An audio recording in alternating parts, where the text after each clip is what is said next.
The morning light of Proxima's twin suns filtered through the massive windows of Lecture Hall 7. Taehyung adjusted his datapad and looked around at his classmates.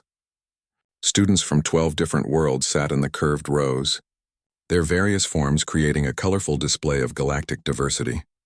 Professor Zenthak entered through the main door, his tall blue frame moving with the elegant grace typical of Vortanians. His forearms carried multiple teaching devices while his large black eyes scanned the assembled students. Today was the day they would learn about one of the galaxy's most important historical lessons. "Good morning, class," Professor Zenthak said, his voice carrying the musical tone of his species. "Today we begin our study of extinct civilizations. We will start with the most famous case in galactic history, the humans of Earth." Taehyung felt a small flutter of interest. He had heard stories about humans before, but never in an official class setting. Next to him, his best friend Minjae leaned forward, ready to take notes on his tablet. The professor activated the holographic display at the front of the room. A blue and green planet appeared, spinning slowly in the artificial light. White clouds moved across continents that looked strange and beautiful. This was Earth, Professor Zenthak explained, home to a species called humans. They lived there for millions of years, slowly developing intelligence and technology. For a time, they showed great promise. The image changed to show cities made of glass and metal. Flying vehicles moved between tall buildings. It looked advanced and impressive. Several students made appreciative sounds. The humans were clever, the professor continued. They developed space travel earlier than most species. They split the atom. They created complex computer systems. They even began to explore their local solar system. Taehyung watched as the display showed rockets launching from Earth's surface. He saw images of humans in white suits walking on their planet's moon. They looked so small and fragile in their protective gear, but they had made it to space anyway. However, Professor Zenthak said, and his tone became serious, the humans had a fatal flaw. They could not overcome their violent nature. The display changed again. Now it showed scenes of destruction, cities burning, weapons being fired, forests cut down, oceans turning dark and poisonous. They fought constant wars among themselves, the professor explained. They destroyed their environment for short-term gains. They used their technology to create more powerful weapons instead of solving their problems. A Calarian student in the third row raised one of her tentacles. "Professor, how long did this last?" "Centuries," Professor Zenthak replied sadly. They had many opportunities to change their ways. Other species tried to make contact and offer guidance, but the humans were too proud and too aggressive to listen. The hologram now showed a timeline. Taehyung could see dates marking different wars and disasters. The line moved forward through the years, showing how things got worse and worse for the humans. In the year 2237, the final catastrophe occurred, Professor Zenthak said. The humans fought their last great war. They used weapons so powerful that they poisoned their entire planet. Within 50 years, every human was dead. The image of Earth appeared again, but now it looked different. The blue oceans were brown. The green continents were gray. No lights showed from any cities. It looked completely lifeless. Minjae raised his hand. "Professor, were there any survivors? Did any humans escape to other planets?" Professor Zenthak shook his head. "No, Minjae. The humans never developed reliable interstellar travel. A few small groups tried to leave Earth in primitive ships, but space is vast and dangerous. None of them survived the journey." "What happened to their planet?" asked Suman, a student from the Centauri colonies. "Earth remains quarantined," the professor replied. "The radiation and chemical pollution make it too dangerous to visit. It serves as a monument to what happens when a species chooses violence over wisdom." Taehyung felt a strange sadness looking at the dead planet. He tried to imagine what it must have been like for the humans at the end, watching their world die around them. "This is why we study the humans," Professor Zenthak continued. "They represent the most important lesson in galactic history. Intelligence alone is not enough for survival. A species must also learn cooperation and peaceful coexistence."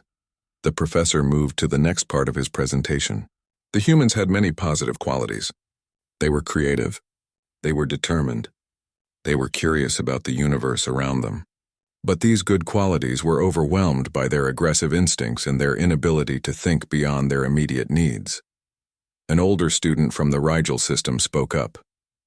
"Professor, I've heard some people say we're lucky the humans died out. Is that true? Professor Zenthak paused for a moment. That is a complex question, Jongan. While we should never celebrate the death of any sapient species, we must acknowledge that human expansion into the galaxy might have been catastrophic. Their violent nature could have destabilized the peace we have worked so hard to build. Taehyung noticed something odd in the professor's voice when he answered that question. It sounded almost nervous, as if he was being careful about what he said. The class continued with more images and information about human culture. They saw human art, music, and literature. Some of it was beautiful. Some of it was disturbing. All of it showed a species that felt emotions very intensely. For your assignment this week, Professor Zenthak announced near the end of class, you will write a research paper about extinct civilizations. You may choose any species, but I recommend focusing on the humans as your primary example. He distributed the assignment parameters on their data pads. Taehyung scanned through the requirements and noticed something strange. The assignment specifically told them to only reference historical documents from before the year 2200. Nothing from the final 37 years of human existence was to be included. After class, Taehyung walked out with Minjae and several other students. They talked about the lesson as they moved through the university's main corridor. It's so sad, Minjae said. They came so close to joining the galactic community. Maybe it's better this way, said Hyejin, a linguistics student who had joined their group. Can you imagine humans with faster-than-light travel? They would have brought their wars to every planet in the galaxy. But Taehyung couldn't stop thinking about the assignment restrictions. Why weren't they supposed to read about the final years of human civilization? What had happened during those last 37 years that students weren't allowed to study? As they reached the dormitory complex, Taehyung made a decision. He would do the assigned research, but he would also try to find out what information was being kept from them. The truth about humanity's final years might be more interesting than the official story they had been told. That night, as Taehyung lay in his bed looking up at the stars through his window, he wondered what secrets the galaxy was hiding about the extinct human race. 3 days had passed since the lesson about humans, but Taehyung could not sleep. Every time he closed his eyes, he saw the image of dead Earth spinning in the darkness. More than that, he kept thinking about those restricted years from 2200 to 2237. The university archives never closed. Students could access them any time of day or night for research. Taehyung decided that 2 in the morning was the perfect time to satisfy his curiosity. The archive center was a massive dome filled with quantum storage units. Holographic interfaces floated in the air like glowing butterflies. Most study areas were empty at this hour, with only the soft hum of processing units breaking the silence. Taehyung found a private booth and activated the search system. He started with simple queries about human history. The basic information matched what Professor Zenthak had taught them. Wars, environmental destruction, and final collapse in 2237. But when he tried to access documents from the final 37 years, he kept getting the same message. Restricted access, educational guidelines apply. Having trouble sleeping too? Taehyung jumped and turned around. Hyejin stood behind his booth carrying her own datapad and looking tired. You're researching humans, aren't you? She asked, settling into the seat next to him. How did you know? Because I've been doing the same thing for 2 nights, Hyejin admitted. Something about that lecture bothered me. I study languages, and there were patterns in the human communication samples that didn't match what the professor told us. Hyejin activated her own interface and pulled up several files. Look at this. These are human transmissions from 2195. They sound desperate and afraid, just like we were told. But then look at this one from 2210. She played an audio file. Even through the translation software, Taehyung could hear that the speaker sounded different. Not desperate, not afraid, determined. The linguistic patterns change completely around the year 2200, Hyejin explained. Instead of panic and despair, the language becomes focused and purposeful. They start using words that suggest planning and preparation, not destruction.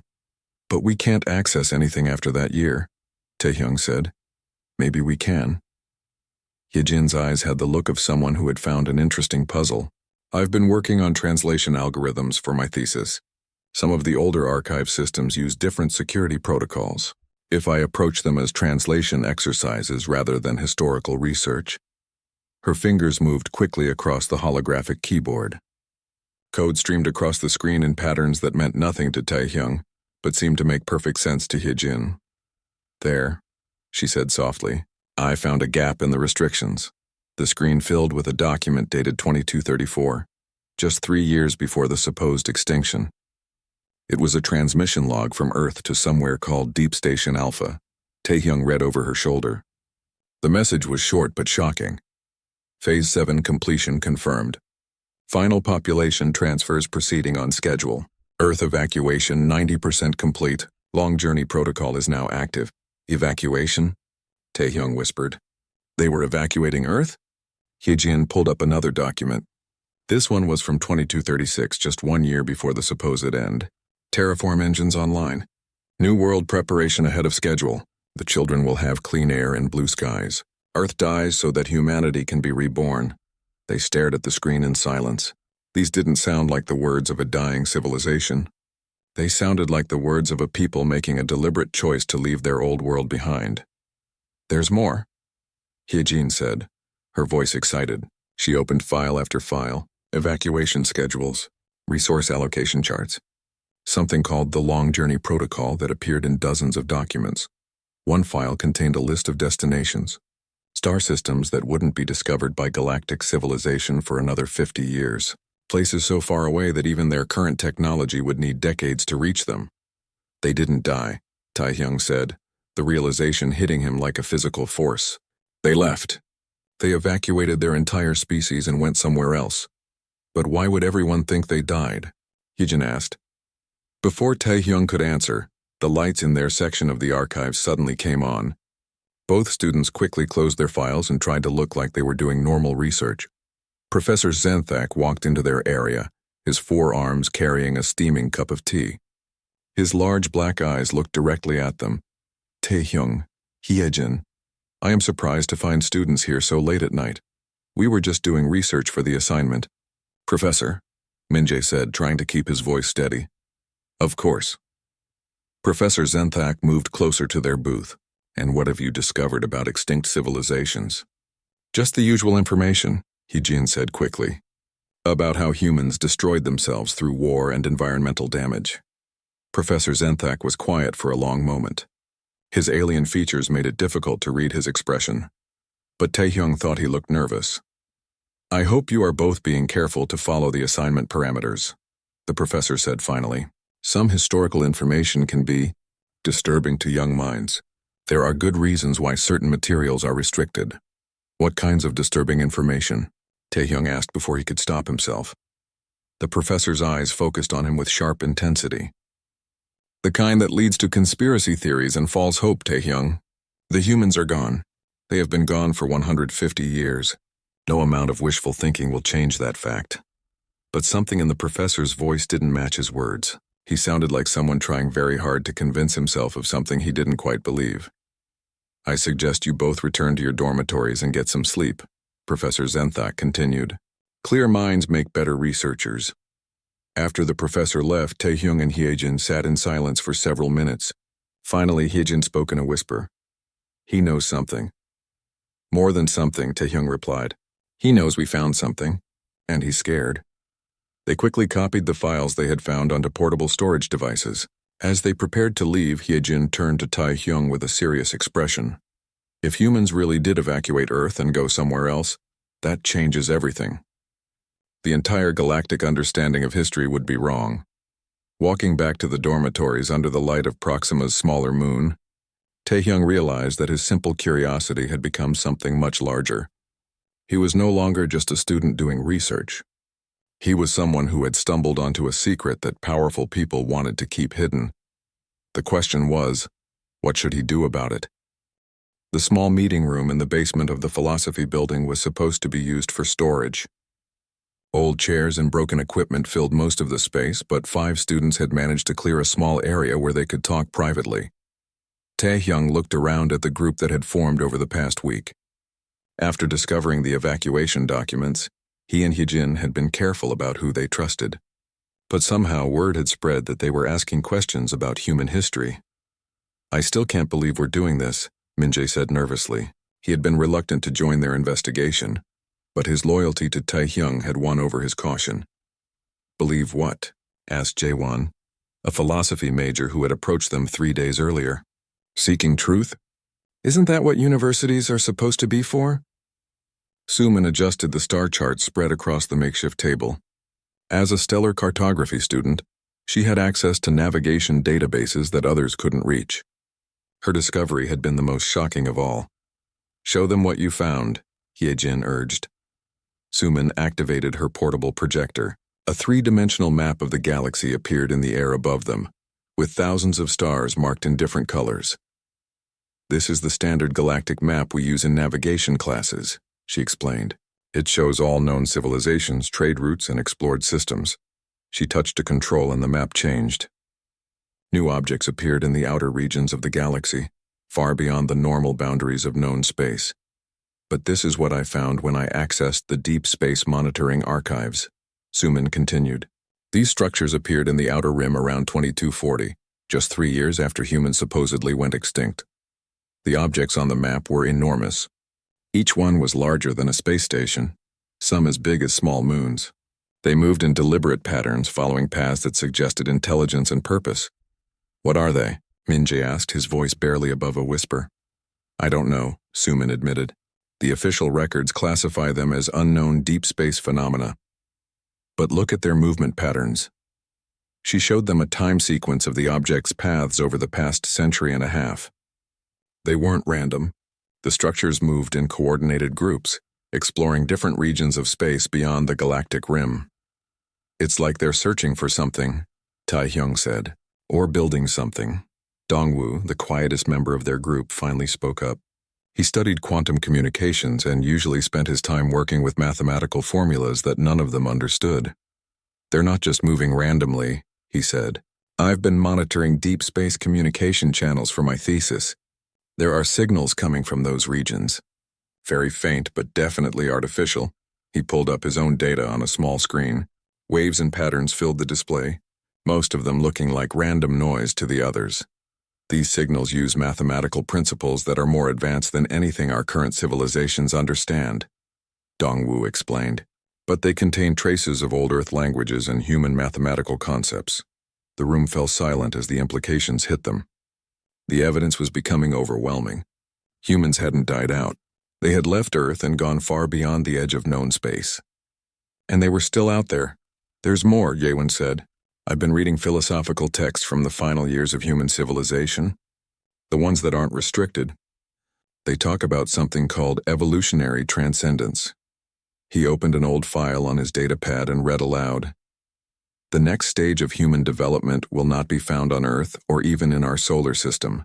We must become something new, something that can exist in the vast emptiness between stars.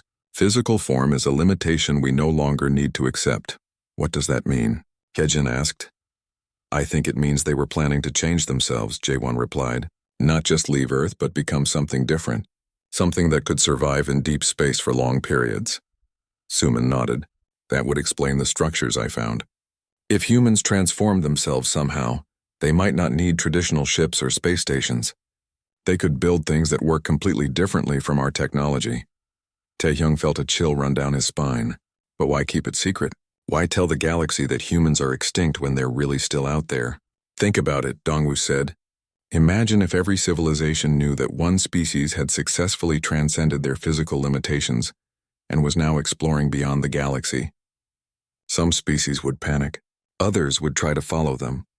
It could destabilize the entire galactic community.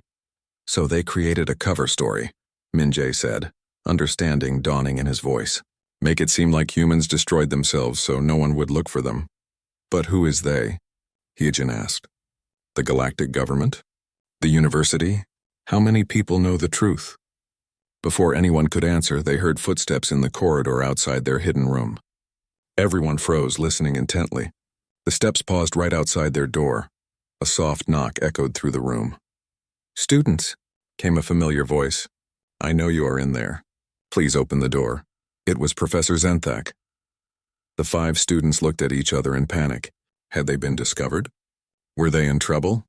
Taehyung made the decision for all of them. He stood up and opened the door. Professor Zenthak stood in the hallway, but he wasn't alone. 2 other faculty members were with him. Professor Chone, an elderly arachnid who taught ancient history, and Dr. Yanara, a Calarian who specialized in xenobiology. "May we come in?" Professor Zenthak asked. The students had no choice but to agree. The three professors entered the cramped storage room and looked at the evidence spread across the table. Star charts, communication data, philosophical texts, and evacuation records. Professor Chone examined their materials with her 8 eyes, making small clicking sounds that indicated deep thought among her species. "Very thorough research," she said finally. "You have discovered much in a very short time." "Are we in trouble?" Suman asked nervously. "That depends," Dr. Yanara replied, "on what you plan to do with this information." Professor Zenthak moved closer to the star chart projection. "You have found evidence that challenges the official historical record. This puts you in a very dangerous position." "Dangerous how?" Taehyung demanded. "What aren't you telling us?" The three professors exchanged glances. Finally, Professor Chone spoke. "What we are about to tell you must never leave this room without our permission," she said. "The stability of galactic civilization may depend on your discretion." She paused as if gathering courage for what she was about to say. "You are correct. Humanity did not go extinct. They evolved beyond physical form and left our galaxy. But that is not the most important part of the story." "What is?" Hyejin whispered. Professor Chone's multiple eyes focused on each student in turn. "They are coming back." The secret meeting had moved to Professor Chone's private office in the Ancient History Department. Unlike the cramped storage room, this space was comfortable and secure. Books and artifacts from dozens of civilizations lined the walls, creating an atmosphere of deep knowledge and hidden wisdom. The elderly arachnid professor activated privacy shields around the room before continuing her explanation. Her 8 legs moved gracefully as she arranged herself behind her large desk. "What I am about to tell you has been known only to a small group of scholars and government officials for the past 100 years, Professor Chone began.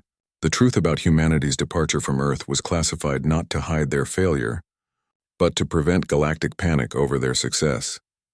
Taehyung and his friends sat in a semicircle, their attention completely focused on the professor's words. "When humans left Earth in 2237, they did not simply evacuate to another planet," she continued. "They had discovered something that no other species in galactic history had achieved. They learned how to transform their consciousness into pure energy while retaining their individual personalities and memories." Dr. Yanara activated a holographic display showing complex scientific diagrams. The process involved quantum manipulation of neural pathways and consciousness transfer into crystalline matrices. Essentially, they became beings of living light and thought. "But why leave the galaxy entirely?" Jaewon asked. Professor Zenthak answered this question. "Because they knew that their transformation would be seen as either divine or demonic by other species. Some civilizations would worship them as gods, others would fear them as monsters. Either reaction would have destroyed the peaceful balance we had worked centuries to achieve." Suman raised her hand tentatively. "Professor, those structures I found in my star charts, are those human?" "Yes," Professor Chone confirmed. "Humanity spent the last century and a half exploring the space between galaxies. They have been building, well, we are not entirely sure what to call them, cities of consciousness, laboratories for advanced science, gardens where pure thought can grow and develop." The room fell silent as the students tried to comprehend the magnitude of what they were learning. "But you said they are coming back," Hyejin said. "How do you know?" Dr. Yanara manipulated her holographic display, showing communication logs and quantum readings. "For the past 5 years, we have been receiving increasingly complex messages from the outer rim. Mathematical proofs, scientific theories, and philosophical concepts far beyond our current understanding." Dongwu leaned forward, his interest in quantum communications making him especially attentive. "The signals I detected, those were from humans?" "Yes, but here is the problem," Professor Zenthak explained. "The messages are encoded using human thought patterns and cultural references. No other species can fully decode them because we think differently than humans did." "What do you mean?" Minjae asked. Professor Chone activated another display showing brain scan comparisons. Human neural architecture was unique among known species. Their brains processed information in ways that allowed for rapid adaptation and creative problem-solving. Most importantly, They had an unusual capacity for what they called intuitive leaps in logic. The various human descendant populations scattered across the galaxy have mixed genetics, Dr. Yanara added. Centuries of interbreeding and genetic modification have changed how their brains work. None of them think quite like pure humans did. Taehyung began to understand where this conversation was heading. You need us to help decode the messages. Not exactly, Professor Chone said. We need you to become the closest thing to human mindset that currently exists in our galaxy, she explained further. Your research into human psychology, philosophy, and culture has given you insights into how they thought and reasoned. You have been studying humanity as they actually were, not as the sanitized version taught in standard classes. Over the next several hours, the professors revealed the full scope of the situation. A secret organization called the Watchers had been monitoring human activity in extragalactic space for decades. They tracked the mysterious structures, analyzed the communications, and tried to prepare for what seemed inevitable. The returning messages were becoming more frequent and more complex. Recent transmissions contained what appeared to be gift offerings, solutions to energy shortages, cures for diseases, and technologies that could revolutionize transportation. But without proper understanding of human intentions and motivations, no one dared to implement these advanced concepts. The final message we received contained coordinates and a timeline, Professor Zenthak revealed. Humanity will return to our galaxy within the next year. Return how? Suman asked. Will they come back as energy beings? Will they try to reclaim Earth? We do not know, Professor Chone admitted. This is why we need your help. You five have developed a better understanding of human nature than most scholars who have studied them for decades. Dr. Yanara pulled up the most recent message they had received. It was a complex mathematical formula combined with what appeared to be poetry, written in ancient human languages.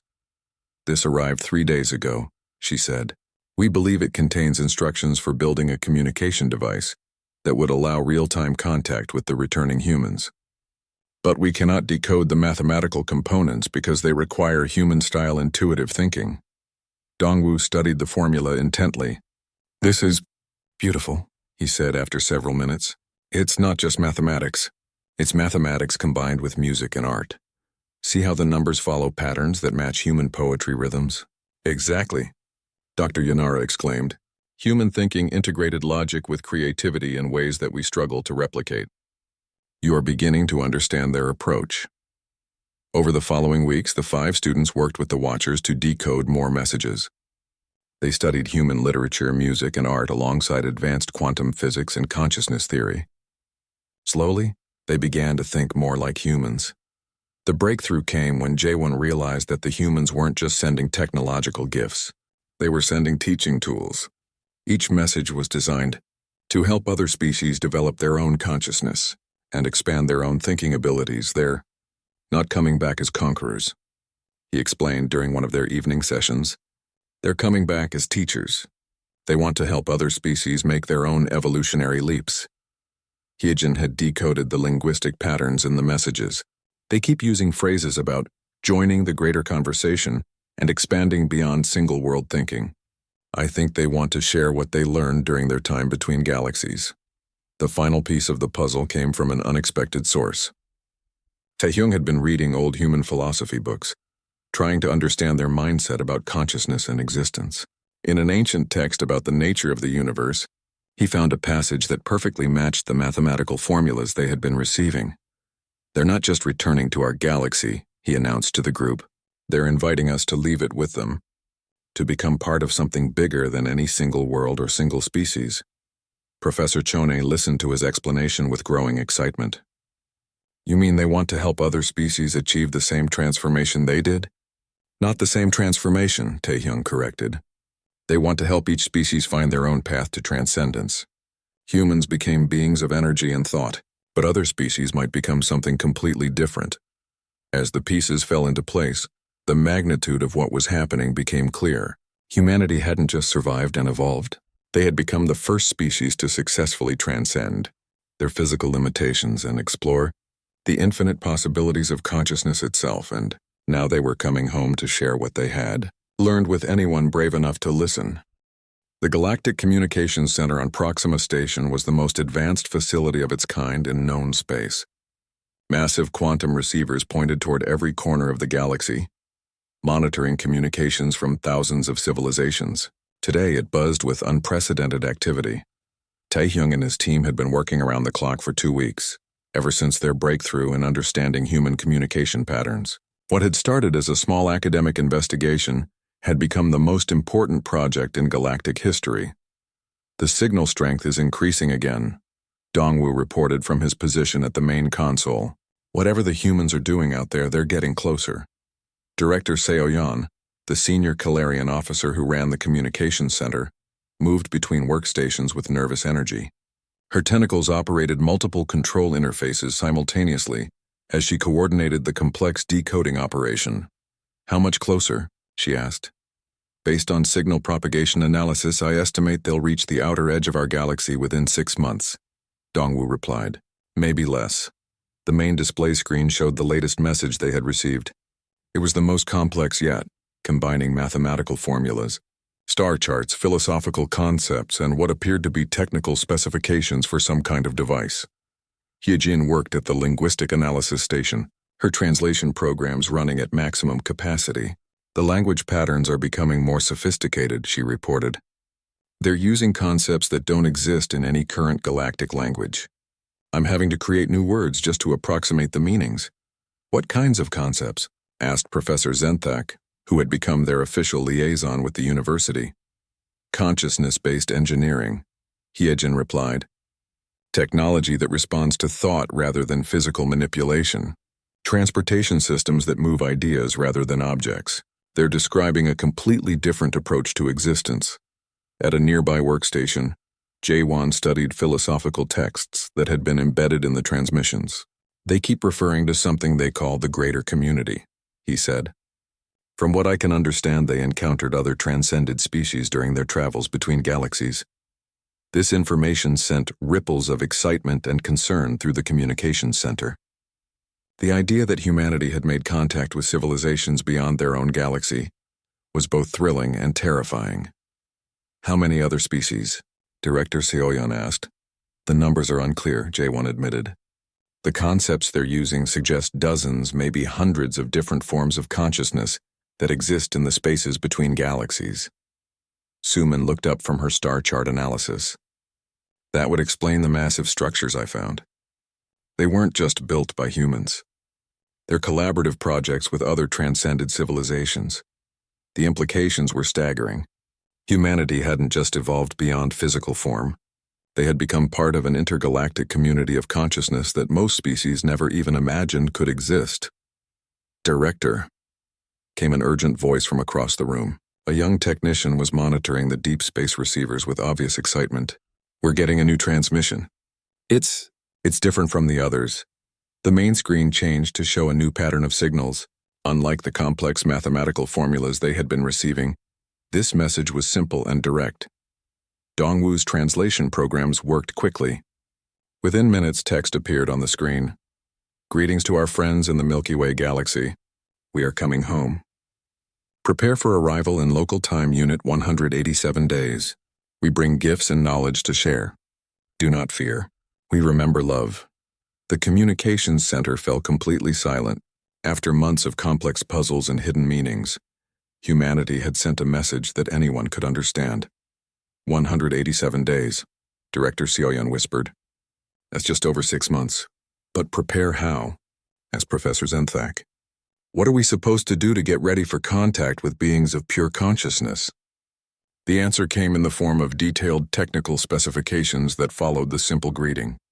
The humans were sending instructions for building what they called consciousness interface devices, machines that would allow physical beings to communicate directly with energy-based life forms. More importantly, they were providing the plans freely to every civilization in the galaxy. "They're sending these plans to everyone?" Minjae asked in amazement. "Not just everyone," Hyejin corrected, studying the distribution patterns. "They're customizing the designs for each species' unique neural architecture. They want every civilization to be able to participate in first contact."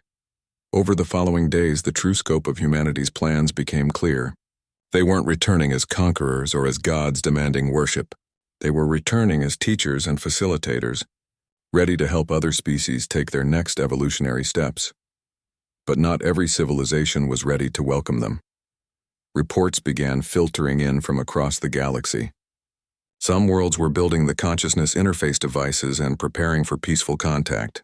Others were mobilizing military forces, convinced that returning humans represented a threat to galactic security. The Rigel Confederation announced that they would consider any human presence in their territory an act of war. The Centauri Alliance declared humanity to be false gods, who must be destroyed before they could corrupt other species. This is exactly what the Watchers were afraid of, Professor Chone explained during one of their emergency meetings. The galaxy is splitting into those who welcome transcendence and those who fear it. But there was another problem. The consciousness interface devices required operators who could think like humans. The machines needed beings capable of the intuitive leaps and creative problem-solving that characterized human thought. "We need more people who understand human psychology," Director Seoyeon announced. "Your group has proven that it's possible to learn to think like humans, but 5 people cannot handle contact with an entire returning civilization." This led to the creation of emergency training programs across the galaxy. Volunteers from every species studied human culture, philosophy, and history. They learned to approach problems with human-style creativity and intuition. Taehyung found himself teaching classes to students from worlds he had never heard of. Beings who had grown up thinking humans were extinct now struggled to understand human concepts of individual consciousness, creative expression, and transcendent growth. "The key is to remember that humans never saw limitations as permanent," he explained to a group of Calarian naval officers. When they encountered a problem they couldn't solve with their current abilities, they found ways to develop new abilities. As the return date approached, the galaxy transformed. New technologies based on human designs appeared on worlds that chose to embrace change. Art and music incorporated human concepts of consciousness expansion. Philosophy schools taught human ideas about the nature of existence and the possibilities of transcendence. But military buildup continued on worlds that viewed returning humanity as a threat. The final message arrived exactly 30 days before the predicted contact date. It was addressed specifically to the team that had first decoded human communications. To Taehyung, Hyejin, Jaewon, Minjae, Sumin, and Dongwoo, the message began. "You were the first to question what you were told and seek truth beyond official stories. You understood that consciousness can grow beyond its original limitations. When we arrive, we will need guides who can help bridge the gap between what was and what can become. Will you help us teach the galaxy that evolution never truly ends?" Looking around at his friends, Taehyung realized that their small investigation in the university archives had prepared them for the most important moment in galactic history. They were ready to welcome humanity home. The day of first contact dawned clear and bright across 1,000 worlds. On Proxima Station, the largest consciousness interface device ever built hummed with quantum energy in the center of the main communications plaza. Representatives from over 200 civilizations had gathered to witness humanity's return. Taehyung stood at the primary control console, his hands steady despite the magnitude of the moment. 6 months of intensive preparation had led to this point. Around him, his friends operated different aspects of the massive communication array. Hyejin monitored the linguistic translation, systems that would convert human consciousness patterns into forms other species could understand. Jaewon managed the philosophical interpretation protocols, helping to explain human concepts that had no equivalent in other cultures. Dongwoo tracked the quantum signals that would announce humanity's arrival, while Minjae coordinated with the hundreds of other consciousness interface devices that had been built across the galaxy. Sumin watched the deep space monitors, tracking the movement of the massive structures that accompanied returning humanity. Signal detection in 30 minutes. Dongwoo announced to the gathered crowd. The plaza fell silent except for the soft hum of advanced technology and the quiet breathing of beings from dozens of different worlds. Not everyone had come in peace. Military vessels from the Rigel Confederation and other hostile factions waited just outside Proxima's defensive perimeter. They had declared their intention to destroy any human presence before it could contaminate the galaxy. But they were vastly outnumbered by the civilizations that had chosen hope over fear, 10 minutes to contact. Dongwu called out. The consciousness interface device began to glow more brightly. Strange harmonics filled the air as the machine prepared to facilitate communication between physical matter and pure consciousness. I'm detecting the lead signals, Dongwu said, his voice tight with excitement. They're beautiful. The mathematical patterns are more complex than anything we've seen, but somehow they feel familiar. The main display screen activated, showing a representation of the approaching human consciousness. Instead of the terrifying alien presence many had expected, what appeared was surprisingly gentle. Warm colors swirled in patterns that seemed to express joy and homecoming. First communication attempt, Yejin announced. Her translation systems worked frantically to convert the consciousness patterns into understandable language. Words began appearing on screens throughout the plaza. Hello, friends. We have missed you. Thank you for learning to speak with us. A collective gasp went up from the assembled crowd. The returning humans had expressed gratitude, not dominance or conquest. More words appeared. We bring greetings from the communities between stars. Many forms of consciousness exist in the universe. You are not alone. You never were alone. Professor Chone, now serving as the official representative of Galactic Academia, stepped forward to the response station. Welcome home, she transmitted. We have much to learn from you. The human response came quickly. And we have much to learn from you. Consciousness grows through diversity. Each species offers unique perspectives on existence. What followed was the most remarkable conversation in galactic history. The returning humans shared discoveries they had made during their travels between galaxies.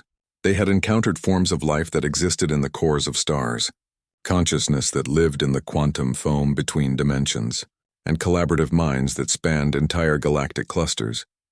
But they had also learned something important about their own origins. Earth was not just our beginning, the human message explained. It was our first classroom. Every species needs a foundation of physical experience before they can transcend material limitations. Your worlds, your cultures, your struggles are all preparing you for your own transformations. What kind of transformations? Asked Director Sioyan. The answer came as a flood of images and concepts that the consciousness interface devices translated into forms each species could comprehend. Calarians might evolve into beings of living water that could exist in the deepest oceans of space. Arachnids could become weaving entities that created reality from pure thought. Fortanians might transform into musical consciousnesses that sang new universes into existence. Each species will find their own path, the humans explained. We can teach you what we learned, but your transcendence will be uniquely yours. But not everyone was ready to accept this message of transformation and hope. Warning signals suddenly filled the communications center. The Rigel military fleet was approaching at attack speed, their weapons charged and ready to fire. They're targeting the consciousness interface device, came the urgent report from station. Security. The human consciousness responded before anyone else could act. The swirling patterns on the display screen shifted to deeper, more complex colors. New words appeared. We understand their fear. Fear of change is natural. We will not defend ourselves with violence. That path leads only to more violence. Instead of fighting back, the returning humans did something unprecedented. They opened their consciousness completely, allowing every being in the galaxy to experience their memories directly. Suddenly, everyone could see and feel what humanity had experienced during their century and a half of transcendence. The wonder of exploring spaces between galaxies, the joy of meeting other forms of consciousness, the deep peace that came from growing beyond physical limitations. Most importantly, they shared their memories of other species who had made similar transformations. The fear and resistance that always came first, followed by understanding and acceptance, and finally by joy as each civilization discovered their own unique path to transcendence. The attacking fleet slowed, then stopped completely. Even the most fearful military commanders found it difficult to destroy beings who responded to violence with compassion and understanding. This is Admiral Kangho of the Rigel Defense Force, came a transmission from the lead warship. We felt your memories. You really don't intend to conquer or control us. Control limits growth, came the human response. We seek partnership, not domination. Every consciousness must choose its own evolution. Over the following hours, the galaxy transformed in ways no one had expected. The returning humans shared technologies that could solve resource shortages, heal damaged planets, and open new frontiers for exploration. But they also shared something more valuable: the knowledge that consciousness itself could grow and evolve. Not every species was ready to begin their own transcendence immediately. Some needed more time to develop their understanding. Others wanted to explore the possibilities slowly and carefully. The humans were patient with all of them. "We spent millions of years as physical beings before we were ready to transcend," they explained. "Growth cannot be rushed. Each species will know when their time has come." As the day progressed, communication interfaces were established across the galaxy. Humans began working with other species as teachers and guides, helping them understand the possibilities that awaited them. But they made it clear that transcendence was always a choice, never a requirement. 3 years later, Taehyung stood in a classroom at the Galactic University, but everything had changed. Instead of teaching about extinct civilizations, he taught courses on consciousness evolution and the possibilities of transcendent existence. His students came from dozens of worlds, all eager to learn about the path that lay ahead for their species. Some would choose transcendence within their lifetimes. Others would help prepare future generations for that journey. "Today we begin our study of consciousness evolution," Taehyung told his new class. "Humans were the first species in our galaxy to successfully transcend physical limitations, but they will not be the last." He activated a holographic display showing the current state of the galaxy. Dozens of species had begun their own transformation projects. Each was discovering their own unique approach to transcendence, guided by human wisdom but not limited by human methods. "The most important lesson humans taught us is that evolution never ends," Taehyung continued.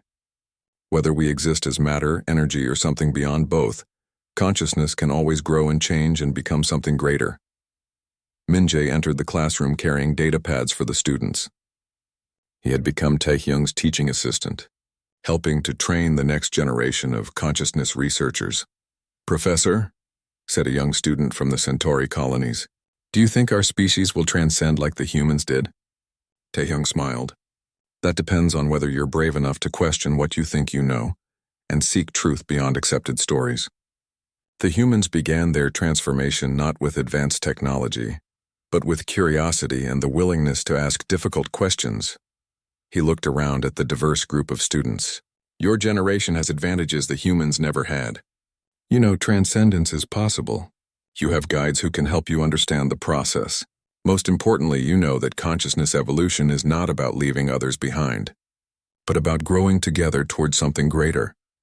The class ended with an assignment that would have been impossible just a few years earlier. Students were asked to communicate directly with transcended human consciousness and ask them about their experiences exploring the spaces between galaxies.